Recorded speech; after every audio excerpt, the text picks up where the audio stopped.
Hello, everyone. Welcome to another episode of Tiffany's Tips. I am blessed to have LaShonda next to me. LaShonda, can you tell us your full name and your product line, please? My full name is Shonda Tyree, and I am the owner and founder of Nyah Beauty. Yes, well, and Nyah Beauty has blessed me. Your scrubs, your lotions, it is an amazing product. Can you please share your story behind Nyah Beauty products and what inspired you to create a plant-based skincare line? Well, Nyah Beauty actually started as a hobby. Honestly, I never thought I would be doing what I am doing today. So I actually was working in banking, but I was using making candles to be a little creative and a little relaxation. So soap kind of became the second thing that I started off with, but it was really more as a hobby. And then it transitioned into a business when my mother actually used some of the soaps I had made and told me to make her more. And when I asked her why, she was like, oh, my skin doesn't itch after bathing. So that meant that there was something that she was using that was irritating her skin. Why did I choose plant-based? Plant-based basically tends to be less sensitive to people's skin. People have a lot of sensitivities to a lot of the detergents and the synthetic ingredients that they're adding to our skincare. So we try to keep it as natural as possible. Now, I do have a question. Like I said, your skincare products are amazing, but what makes your products unique and stand out from the others?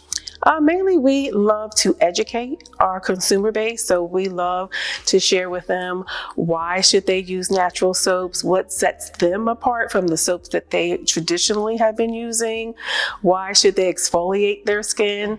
So we try to use a little bit more education behind our product versus just telling you just use it, just use it. No, we want you to know why you should be using it. Now, I must say your skin looks amazing. Oh, thank you. Thank you. Now, there has been a demand for plant-based skincare. How has it changed over the years? Well, people are looking for more natural ways of living. It starts off primarily with probably something that they're eating. So they're usually switching up their diet or they're doing more exercise. And so it's just kind of a natural migration over into wanting to probably, well, if I'm changing the things I'm putting inside my body, maybe I need to think about the things I'm putting on my body. And so they start looking into their skincare. They start reading the labels and seeing what the ingredients are. Can I pronounce the ingredients? Do I even know what they are? So I think that's where the interest in natural skincare or plant-based skincare has migrated. And it just continues to grow. I mean, it's just a growing industry. $1 billion industry. Yes. Yes. Now, I have been to your studio store and it is absolutely amazing. You are a new business owner.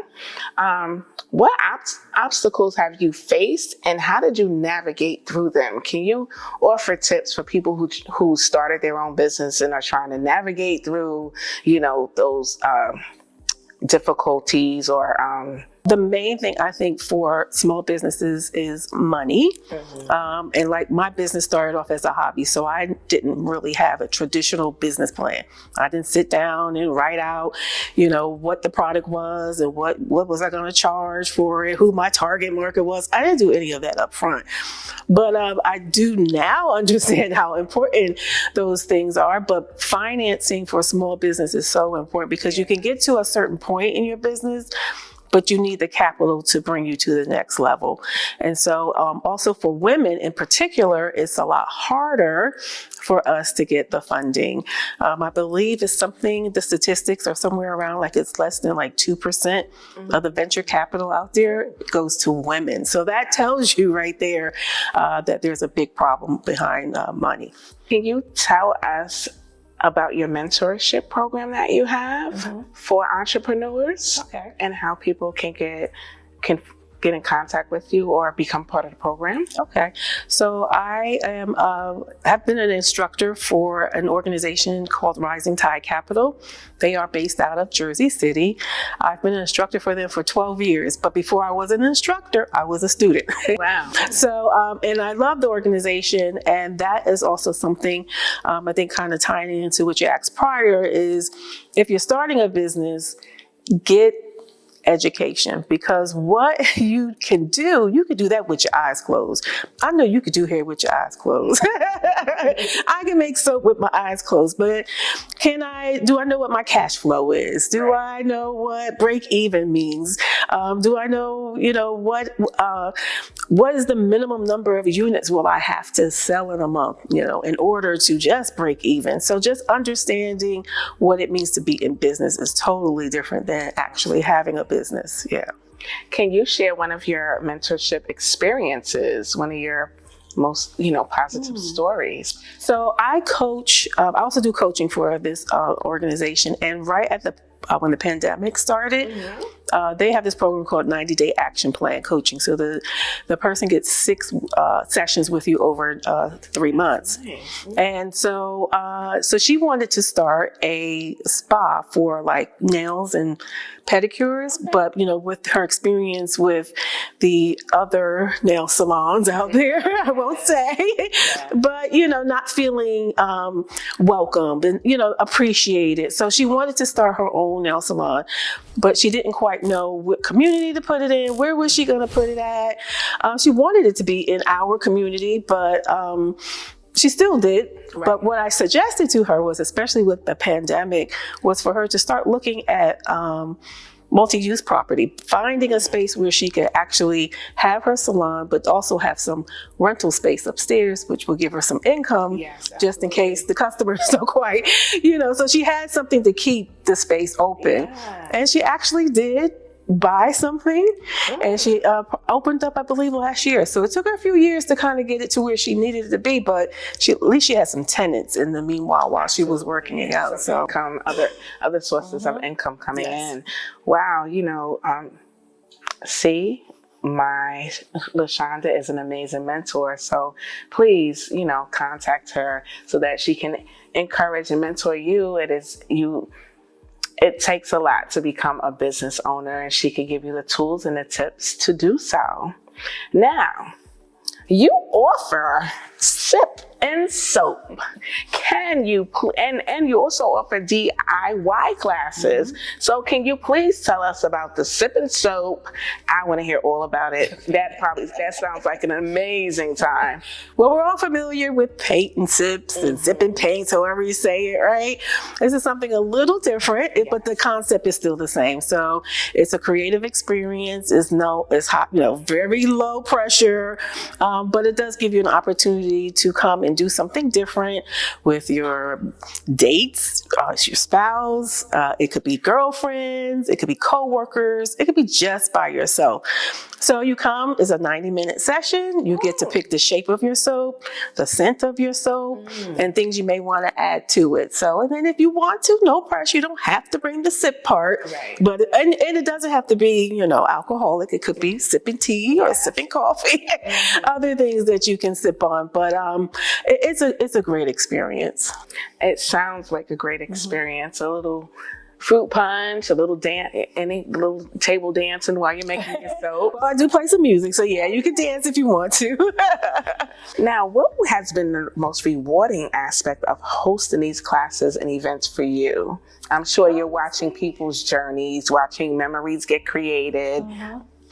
The main thing is I get to meet new people that I wouldn't ordinarily get to be introduced to. And then as always, I get a little nosy, especially depending on the vibe. Sometimes people will start talking with each other, but like sometimes I'll have like all couples, and then I'll be like asking them, so how did you guys meet? I gotta get the conversation going that way, and before you know it, they're already interacting and talking to each other. There's also always been, for some reason, seems to be a thread between the people. Really? Like they all may be working in medical or teachers, or they lived in the same town and never ran into each other before. So it's just interesting. But the main thing for me personally is I get to meet new wonderful people. That's amazing. That's amazing. Now, how important is it to stay true to your values and missions when you're building your brand? Oh, it's extremely important because you want to make sure that what your brand is about, that people will see it through everything you do, even when it comes down to decisions that you're going to make with who you're going to do business with. And so you may have said, okay, well, maybe I want to do business with this company, but when you start interacting with them, you're finding that their values are not the same as yours. And that's really going to be a sign as to how the relationship is going to last. And so you want to really stay true to your vision, your mission, and your values. Now, what is next for Nyah Beauty? Oh, wow. What's next? Oh, man. I'm trying to set my brand up to be a brand, to really be a brand. I recently have gone through some logo refresh. I went through new labels and even updating the labels to have UPC codes. So hopefully one day maybe they'll be sitting on some shelves, whether they're in a Target or Macy's. I don't know, but I'm setting it up to be ready. I want to be ready when it happens and not have to get ready. So that's where I am right now. Well, how can our viewers purchase your products, and where are you located? She has an amazing store that we all need to stop by. I'm coming again. How can they get in contact with you or come to your location? Online, I can be reached at nyahbeauty.com. That's NYAH beauty.com. Or you can definitely come to my shop in Newark. That's 145 Court Street, and I'm in shop 4 in Newark, New Jersey, right behind the historical Kruger Scott Mansion. LaShonda, you are such a beautiful spirit, such a beautiful spirit. I want to thank you for being on Tiffany's Tips again, because LaShonda was so graceful, and this is the type of person that I want on Tiffany's Tips, because I was supposed to have her. I did interview her last year, but I lost my cousin and I didn't get to edit the footage. And here we are now with a production team. So I want to thank you for your patience. She was so kind, so supportive.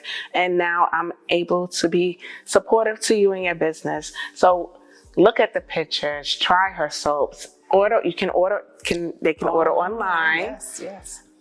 We thank you and value you, viewers. Thank you for being and viewing Tiffany's Tips. I pray that you have a wonderful day. Remember to live on purpose, and we stay loving Jesus.